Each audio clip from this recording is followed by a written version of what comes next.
vision and created an organization to try to bring help. How do we ripple out the strength to look at the pain that she has shared with us? Who do we turn to? Where do we find that vision?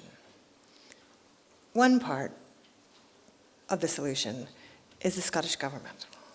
So our next speaker is here to help us to think about that. Scotland has the highest rate of drugs deaths in Europe. I live in Dundee, the city with the highest rate of drugs deaths in Scotland. Involvement with drugs is a primary driver for many of those who become involved with the criminal justice system. So we need to get better at tackling both. And our next speaker is going to bring insights of how the Scottish Government thinks we can do that. Could you please join me in welcoming to the stage Angela Constance, Scottish Minister for Drugs Policy.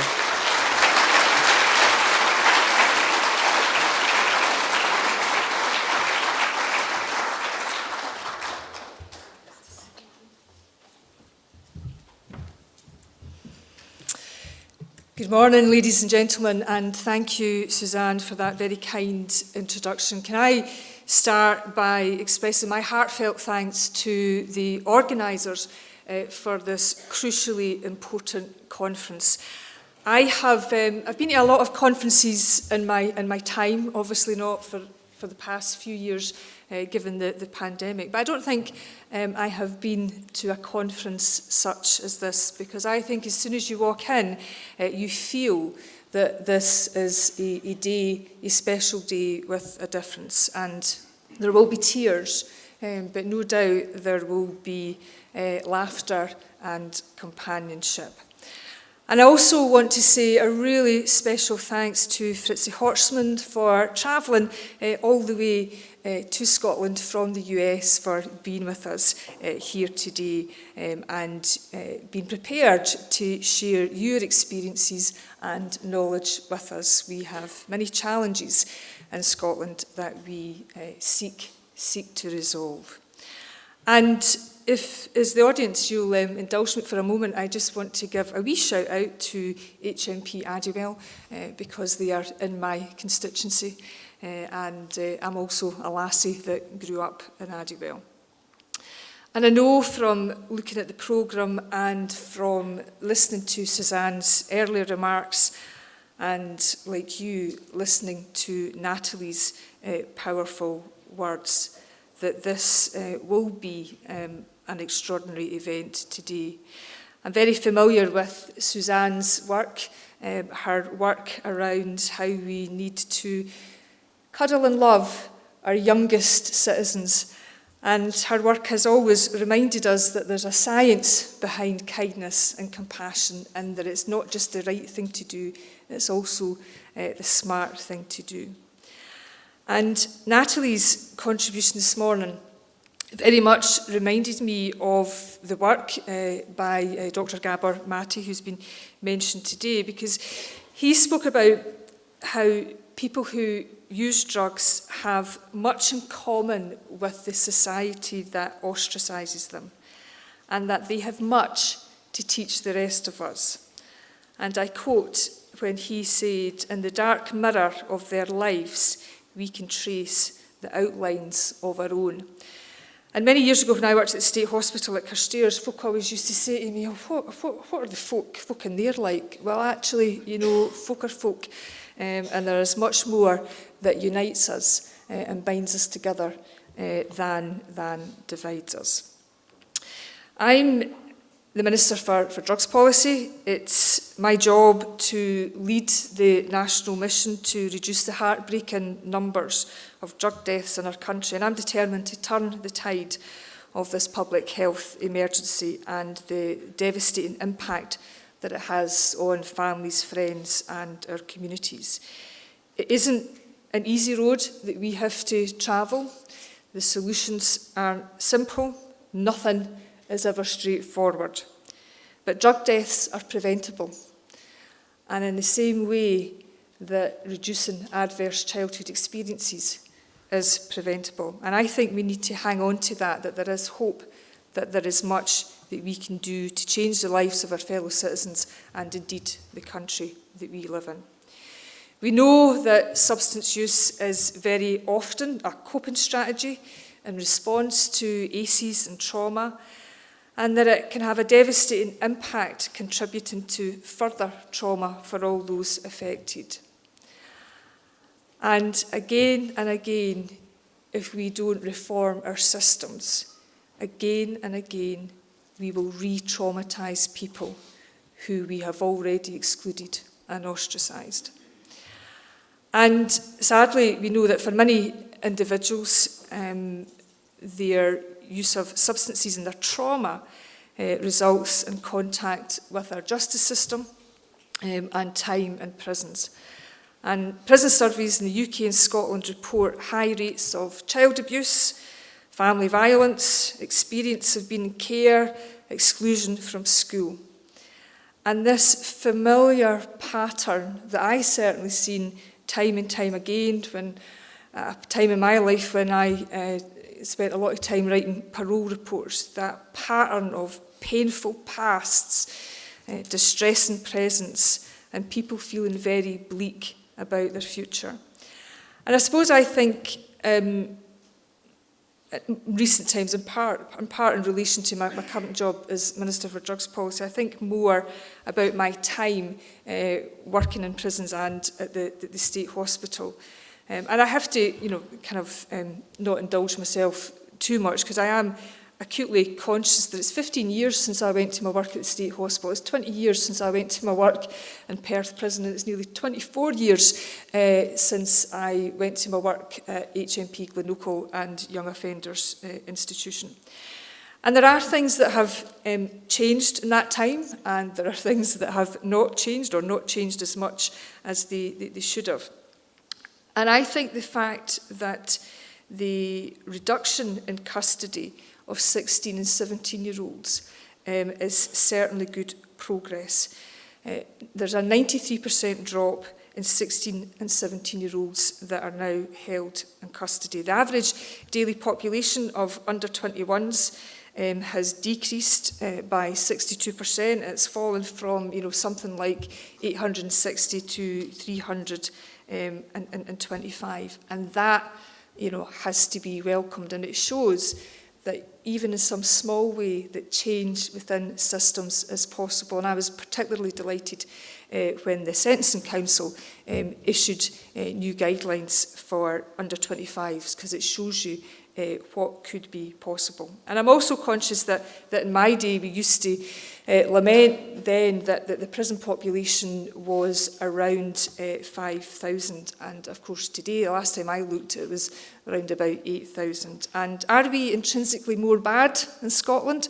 I think not. Not saying we're any better than anybody else, but I don't think we're intrinsically any worse. And as many of you will know, that quite often prison is an expensive way of making matters worse. And we've seen, a change in approach and philosophy around women in custody and the care arrangements that have been made there. And I think we need to build on the work that's been done in and around supporting women in the justice system and in preventing young people from coming in to the justice system. And we need to develop that work and have the courage to apply that to the adult male estate as well. I also know, as a former social worker and mental health officer, that too often for people in custody that they will have complex mental health needs, and that safe treatment and support for mental health issues, I can assure you, for all of those in custody is a key priority, not just for me as a drugs policy minister, but also for my colleagues, the Justice Secretary and the Minister for mental health. And I think there is much work now being undertaken by the prison service, I think, that demonstrates that they are taking this very seriously. But as we all know, there is so much more to do. So today's event is very close to my heart. I join you in this quest to support people with compassion and to address the root causes of people's pains and to address the challenges that we face together as a society and how we need to stop scapegoating people for our failure as a society. The Scottish Government is committed to the better prevention of adverse childhood experiences and childhood trauma. Responding early to adversity and trauma is absolutely central to our long-standing approach to getting it right for every child. And it also links to our commitment to implementing the promise that by 2030 and helping families through our £500 million whole family wellbeing fund. And I felt very privileged that one of the first announcements that I made in this role as Drugs Minister was to announce the first National Family Residential Rehabilitation Service. And for me, that was very personal to me, because that was about what could I do to step forward and play my part in keeping the promise. And also, as a government, we're committed to giving children's rights the highest possible protection in Scotland, and that's by incorporating the United Nations CRC, and we will be providing children with positive, nurturing experiences and ensuring that their safety and protection is actually enshrined in our laws. And we take a broad approach to adverse childhood experiences that can negatively affect children's healthy development, for example, by also including bereavement, bullying, coercive control, homelessness, and community violence. And we are working hard to address the social and the economic circumstances in which people live. We know that social inequalities like poverty and gender inequality can influence the levels of childhood adversity and trauma, along with people's abilities to deal with these experiences. And again, I am very proud of the Scottish Child Payment, which is about putting money into the pockets of the poorest and actually could be game-changing in terms of tackling child poverty in this country. We are, friends, working with many partner organisations, including the Scottish Prison Service, and it's towards that shared ambition of trauma-informed workforce and services. And this means having workforces and services which actually recognise how common trauma is in our society and how this affects people. And that services, need to respond in ways that prevent further harm and support individuals' recovery and also their resilience. So there's much we have to do in terms of reducing risks, but we also shouldn't forget the work we need to do to increase resilience. We have invested over £4 million in our National Trauma Training Programme. That's led by NHS Education for Scotland. And the programme provides freely available evidence-based trauma training resources, and it also supports those working in local areas to implement trauma-informed workforces and services right across all sectors. And trauma-informed services are ones which are built on safe, trusted relationships, offering choice, empowerment and compassion. And at the heart of the programme is the approach that trauma is everyone's business. Trauma has to be everyone's business.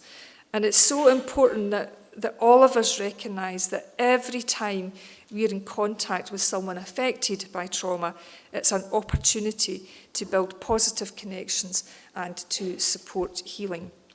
And it matters to be trauma-informed at every stage across the justice system, including in the courts, at sentencing, rehabilitation and release from prison, as well as within the prison environment too. And it is crucial that we support all of those in contact with the justice system, including victims and witnesses. But we also need to remember that for people within our custody, and also for people who use drugs, that they all too often have been victims of crime. We don't often hear that acknowledged about our discourse around who has suffered and who has been a victim of crime. And part of the National Trauma Training Programme will be a knowledge and skills framework to support victims and witnesses right through the justice process. And again, this framework's been developed by NHS Education for Scotland, and it is informed by people with lived experience and people working across the justice system, and it will be published later this year and will help the whole workforce across the wide range of organisations and staff involved to have that shared understanding about the impact of trauma. And it is important to stress that a key part of a trauma-informed approach is supporting staff well-being. And this is particularly critical in the justice sector, where many members of the workforce will experience trauma and be in contact with people affected by trauma as part of their day-to-day work. I will always remember the impact of suicides and custodies on prison officers.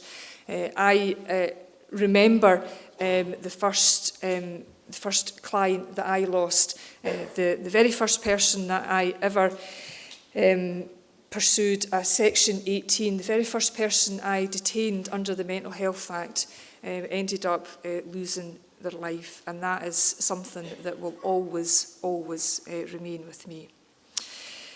The Scottish Government is committed to ensuring that prison is reserved for people who cause serious harm to others, and in terms of other offending, international evidence tells us that excessively punitive measures actually increase harm, and the same is undoubtedly true for punitive approaches to substance use, and that is why we are treating substance use as a public health issue and not a criminal one, because there is little to be gained for anyone, individually or collectively, in criminalising people with multiple and complex needs.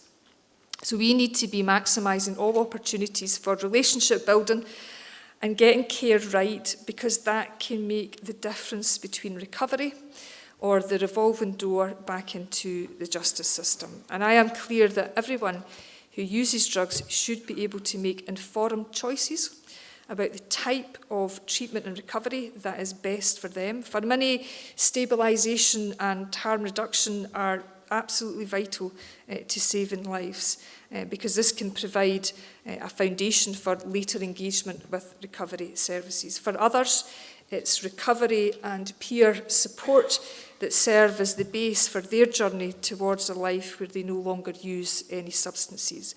And there is good evidence to show that recovery through residential rehabilitation and the social connections built through peer support help to improve lives, and we published some evidence on that very point yesterday. But of course, the situation in Scotland is so grave. We've heard about how we have the highest drug death in Europe. We have heard about how we have one of the highest prison populations in Western Europe. So that actually means that we have to build a whole systems approach, that we need a whole system of care that includes all the solutions. We can often, get into our, I suppose, pet views about different projects and different approaches. But we have to remember that different people need different things at different times on their journey. We did publish medication-assisted treatment standards. These standards will help to ensure that everyone can access immediate support and have the capacity to make an informed choice about the pathway that is best for them. And furthermore, we've invested £250,000 this financial year so people can access rehabilitation on release from prison to support their recovery journey. And the prison to rehab pathway enables individuals with problematic substance use to continue their recovery at a time when community support and connection with others can be particularly challenging. So I believe that the increased awareness that we now have of ACEs and trauma can really help us make great strides towards a fairer and more compassionate justice system. The Scottish Government wants a justice system that understands and actively addresses the role of ACEs and trauma and the role that plays in drug use. as well as contact with the justice system and how it relates to people ending up in prison in the first place. But there is, of course, so much more to do to reorientate our justice system to be treatment and trauma-informed. But events like this conference can only help to accelerate that journey. So let's keep doing all that we can to prevent and mitigate trauma. One of the most critical elements that we must keep at the heart of this is that all that we do has to be focused on that power of connectedness and supportive relationships. That and the need for a genuine and embedded culture of change and a culture of compassion that is truly focused on what people tell us that they need. Thank you very much for your time. Have a great day. Thank you. Ladies and gentlemen, Angela Constance, Minister for Drugs Policy. Thank you, Angela.